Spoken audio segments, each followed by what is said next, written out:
Guys, ಚಿಕ್ಕದಾಗಿ ಒಂದು love story ಹೇಳ್ತೀನಿ ಕೇಳಿ. ಒಂದ್ ಹುಡುಗಿ ಇಬ್ರು ತುಂಬಾ ಲವ್ ಮಾಡ್ತಿರ್ತಾರೆ. ಯಾವ್ದೋ ಒಂದು ರೀಸನ್ಗೆ ಇಬ್ರು ಮಧ್ಯೆ ಜಗಳ ಆಗುತ್ತೆ.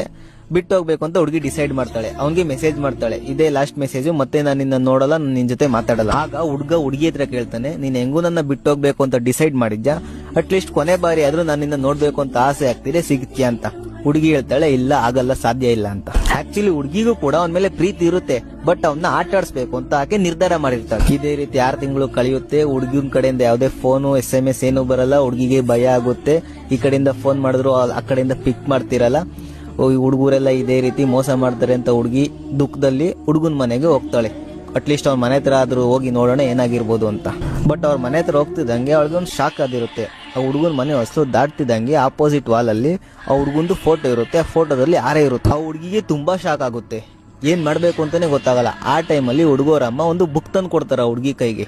ಆ ಬುಕ್ ನ ಹುಡುಗಿ ಕೈ ಕೊಟ್ಬಿಟ್ಟು ಅವ್ರ ಅಮ್ಮ ತುಂಬಾ ದುಃಖದಿಂದ ಒಳಗೆ ಹೋಗ್ಬಿಡ್ತಾರೆ. ಸೊ ಬುಕ್ ಓಪನ್ ಮಾಡಿ ನೋಡ್ತಾಳೆ. ಆ ಬುಕ್ ಅಲ್ಲಿ ಏನ್ ಬರ್ದಿರುತ್ತೆ ಅಂದ್ರೆ, ಅವಳು ಎಂದಾದರೂ ಹುಡುಕಿ ಬಂದರೆ ತಿಳಿಸು ಬಿಡು, ನಾನು ಅವಳಿಗೆ ಮಾತು ಕೊಟ್ಟಿದ್ದೆ, ನೀನೇ ಕೊನೆ ಎಂದು, ನಾ ಮಾತನ್ನು ಉಳಿಸಿಕೊಂಡಿದ್ದೇನೆ ಅಂತ. ಇದು ನೋಡಿ ಯಾಕೆ ತುಂಬಾ ದುಃಖ ಪಡ್ತಾಳೆ, ನಾನು ಎಂತ ತಪ್ಪು ಮಾಡಿಬಿಟ್ಟೆ ಅಂತ.